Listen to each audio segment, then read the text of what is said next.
Un saludo a todos. Esta es la calle 15 de Mayo, en Monterrey, Nuevo León. Calle que nos recuerda generalmente a todos los mexicanos el Día del Maestro. Sin embargo, la razón del nombre de esta calle es otra. El 15 de mayo de 1867 se llevó a cabo el sitio de Querétaro. Fue el final de la intervención francesa, una página fundamental en la historia de México. En ese sitio participaron varios nuevoleoneses: Mariano Escobedo, el propio Ruperto Martínez y muchos otros. Veremos a detalle esta historia en el libro de Nuevo León.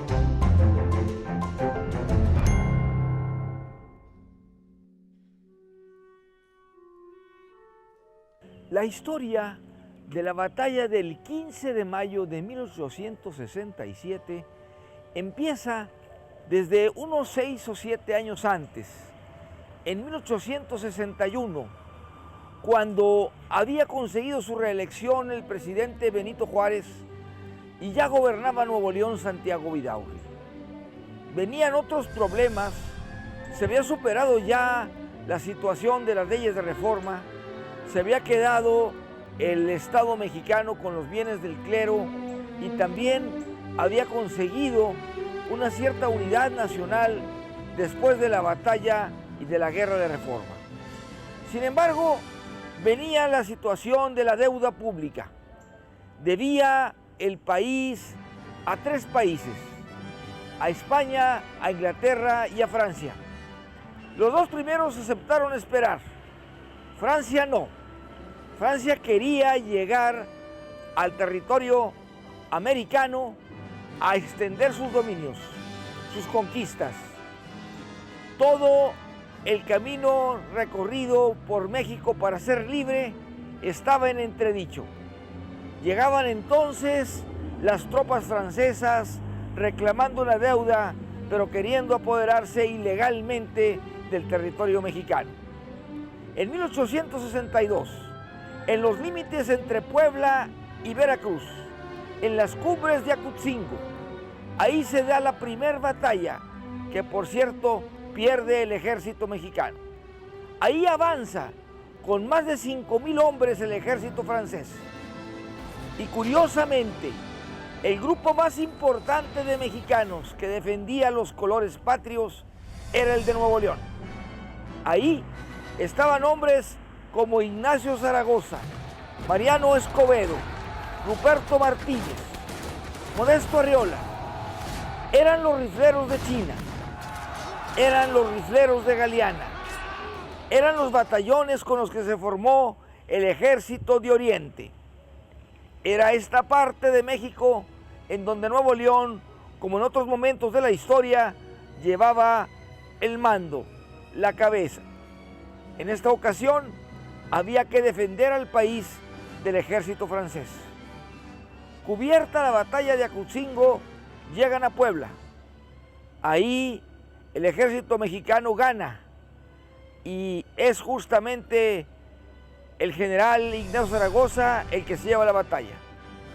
Sin embargo, a partir de ahí, el ejército francés se robustece, recibe refuerzos desde Francia y llega el coronel Bazaine con la idea precisa de acabar con el ejército mexicano. Finalmente retiran de Puebla a los mexicanos y ganan los franceses. Y en todo el país empieza una época en donde predomina el imperio de Maximiliano. Juárez empieza a recorrer el país y en esta misma parte de México como en otras, empiezan a verse kioscos y verse otro tipo de costumbres europeas. Era el dominio francés, era la época en la que Maximiliano de Habsburgo ya había llegado a México. Y termina ese periodo justamente en la fecha que hoy recordamos, un 15 de mayo de 1867. Ahí, en el Cerro de las Campanas, México manda afuera de su territorio a Maximiliano. Su cabeza es recogida por las aguas del Atlántico y es regresada a Austria. Pero muchas reminiscencias vienen de ese capítulo de la historia que seguiremos leyendo y recordando en el libro de Nuevo León.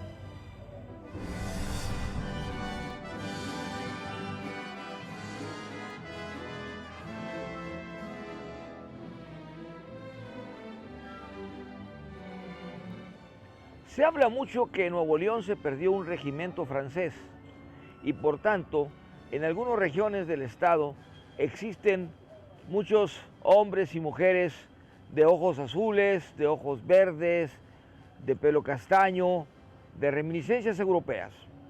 Lo cierto es que apellidos como Bazán, Lemus, Raigondó son típicamente franceses y efectivamente se quedaron aquí, en los cerros, en las sierras de Nuevo León, cuando al pasar de un lado a otro del país, a resguardarse primero de las batallas que ganaban los mexicanos y después al establecer las rutas de vigilancia de los convoys que venían de Francia con cosas y para resguardarlos, entonces era necesario que quedaran ciertos regimientos de vigilancia.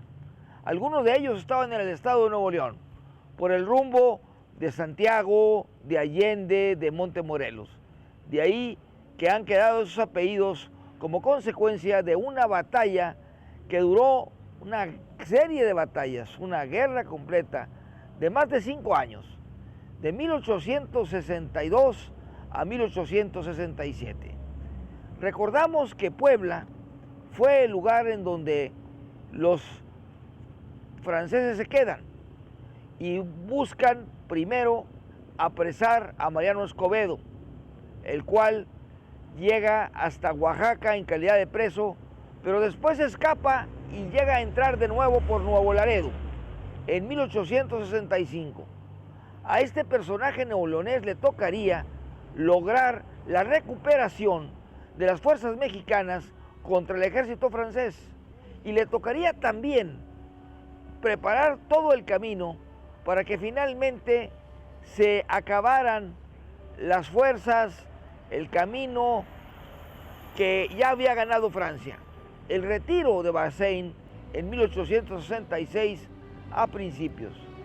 La retirada, el reconocimiento de que ya el ejército mexicano había ganado territorio, poder, municiones y había pedido ya la expulsión de los franceses. Esto se da justamente a mediados de 1867, cuando no pudieron recuperarse ya más, a pesar de que algunas batallas las ganaban, pero ya su fuerza y su número en México había disminuido. Por tanto, en Querétaro, en el Cerro de las Campanas, se da esta batalla final el día 15 de mayo de 1867. Habían quedado completamente superadas las fuerzas francesas frente al ejército mexicano.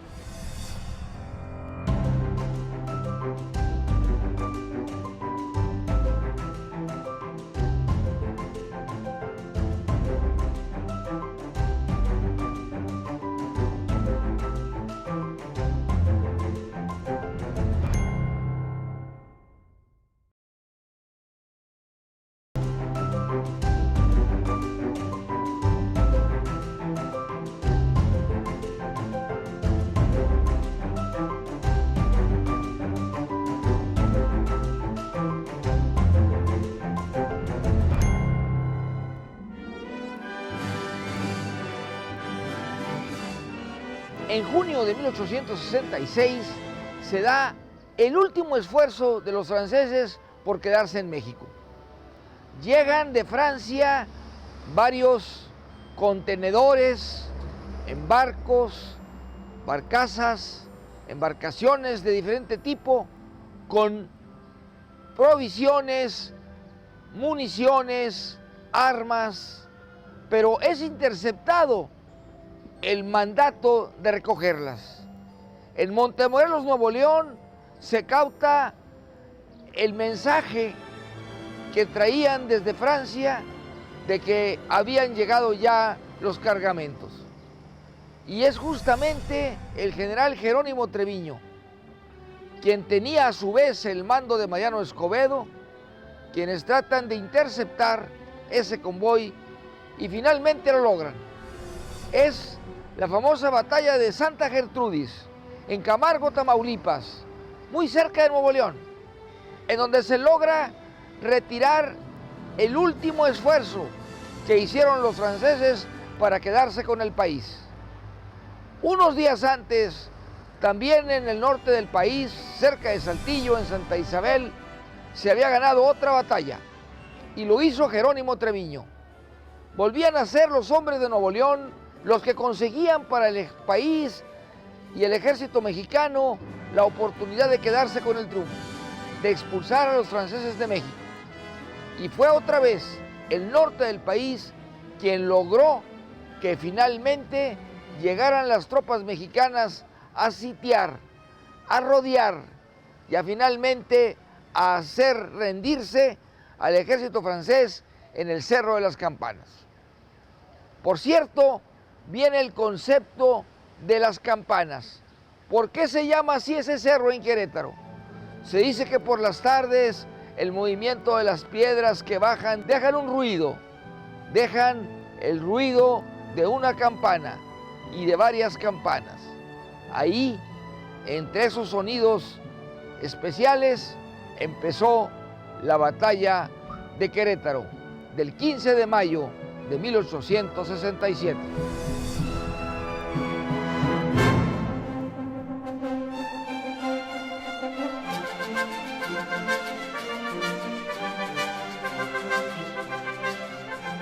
¿Qué fue lo que se ganó o se perdió en esta batalla del 15 de mayo de 1867? Principalmente que el país siguiera siendo libre.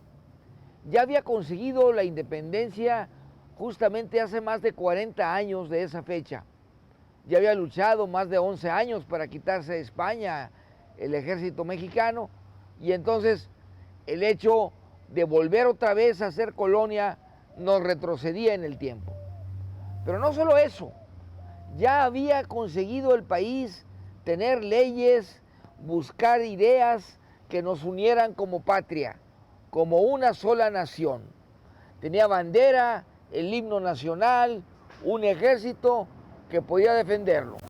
Y sobre todo, había ya perdido la mitad de su territorio en la guerra contra los americanos.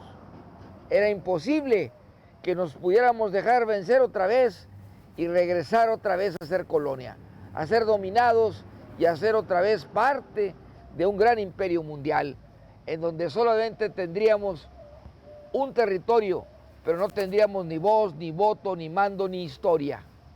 Así entonces, en el 15 de mayo de 1867, recuperamos todo eso. Nuestra independencia, nuestra libertad, nuestra soberanía, la capacidad de poder hacer nuestras propias leyes, de poder tener nuestra nacionalidad limpia de cualquier compromiso, seguir siendo un país que escribiera con el esfuerzo y el sudor de sus hijos su propia historia. Así recordamos a Mariano Escobedo y a todos los nuevoleoneses como Lázaro Garza Ayala, Ruperto Martínez, Ignacio Zaragoza, Modesto Arriola y tantos otros que estuvieron ahí, que fueron heridos y algunos de ellos muertos en estas batallas contra Francia. Finalmente las campanas sonaron. Las piedras que venían de vías abajo quedaron en Querétaro y volvieron a recordar, México sigue siendo libre.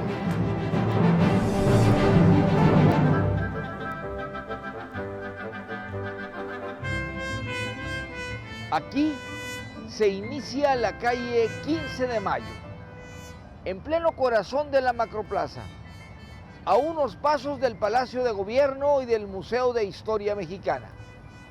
Deja atrás la antigua calle 15 de Mayo, que existió por el barrio antiguo y más allá de la calle de Suazua y de Diego de Montemayor. Era una presa, la famosa Presa Grande. Hasta ahí llegaba antes esta calle y nos recordaba lugares muy importantes para Monterrey, sobre la Plaza Juárez, frente a Palacio, en la esquina de 15 de Mayo y Suazua estaba la XCT, que el 20 de marzo de 1930 empezó a transmitir con la dirección del ingeniero Jesús Orozco y llegó a ser un ícono de Monterrey. Sobre 15 de mayo y desde 15 de mayo se trataba de unir a todo México con la imagen industrial de Monterrey. La representación de las canciones y las voces del norte. Porfirio Cadena, El Ojo de Vidrio. Tantas radionovelas que salieron desde esta calle, que por cierto también se le llamó en un tiempo la calle del Roble, porque justamente ahí, en donde pasa esta calle, está el inicio del santuario de Nuestra Señora del Roble, al unirse 15 de mayo con Juárez. Queda esta calle en línea recta hacia el primer hospital que hubo en Monterrey, por la calle de 15 de Mayo y Pino Suárez. Más allá, después de Cuauhtémoc, sigue la calle. Pero algo curioso, la calle empieza justamente en su cruce con Escobedo, que fue el general que dirigió al ejército mexicano en la batalla del 15 de mayo. A partir de ese momento histórico, del 15 de mayo, pudo definirse la fecha de muerte de Maximiliano de Habsburgo, que fue el 19 de junio de 1867. Se juntan aquí Escobedo y 15 de mayo, en la Macroplaza, a unos cuantos pasos de los Ojos de Agua de Santa Lucía, del lugar en donde nació Monterrey. Están el 15 de mayo, Mariano Escobedo y la Macroplaza en el corazón de Monterrey.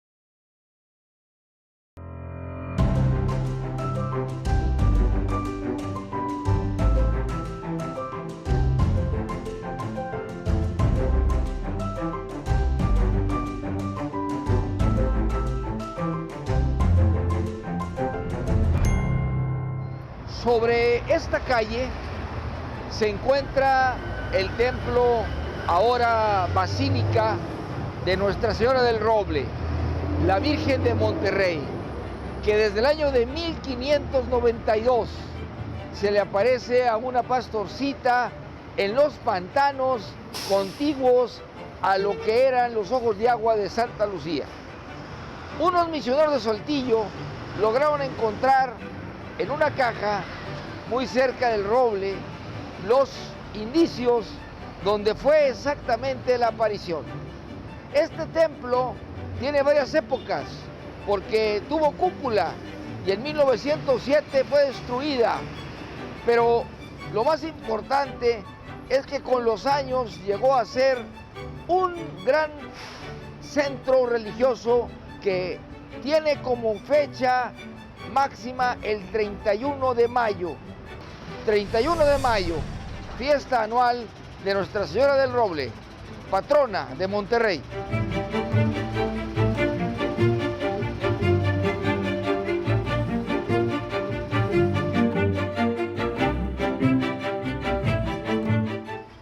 Me encuentro en el lugar exacto donde se encontraba el primer hospital civil que hubo en Monterrey. El fundado por Gonzalitos en 1860, 40 camas, el primer lugar de convalecencia que ya fue planeado y dirigido por el gobierno del estado y por nuestro benemérito, el doctor José Eleuterio González.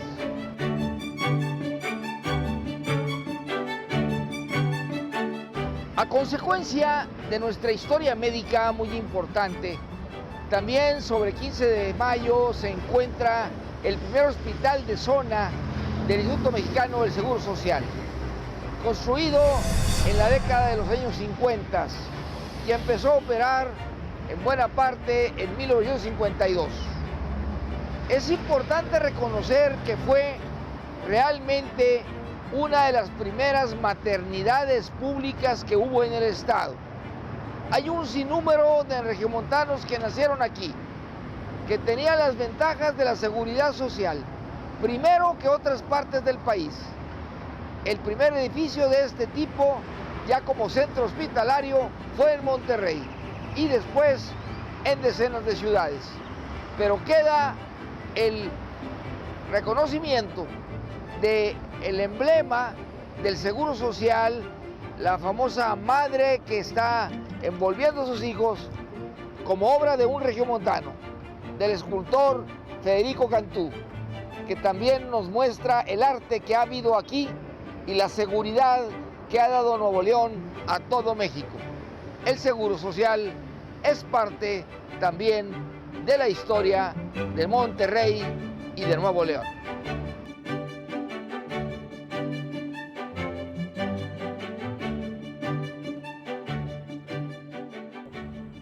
Dejamos atrás la parroquia del San José y esta calle nos lleva a las inmediaciones de la Alameda, en donde cada casa habitación se convierte en un negocio, en un emprendimiento, en algo nuevo que las generaciones de ahora han sabido aprovechar la casa anterior y convertirla en una nueva forma de vida. Así 15 de mayo nos lleva a direcciones nuevas, pero también ideas y nombres de familias que fueron ayer y que ahora siguen produciendo algo nuevo. De aquí está muy cerca ya el barrio del Mediterráneo, que se inundaba, pero que al mismo tiempo daba la tradición de la famosa Terraza Rosita, a un lado de la colonia María Luisa, que nos da otra arquitectura que hoy apreciamos y disfrutamos de lo que fue el Monterrey de entonces y que debe seguir siendo igual de amigable y coloquial. Al lugar en donde nació la Prepa 2 en 1952, el barrio de la panadería El Nopal, La Pana, de tantas familias y nombres que recordamos de ese lugar de Monterrey, siempre por la calle 15 de Mayo.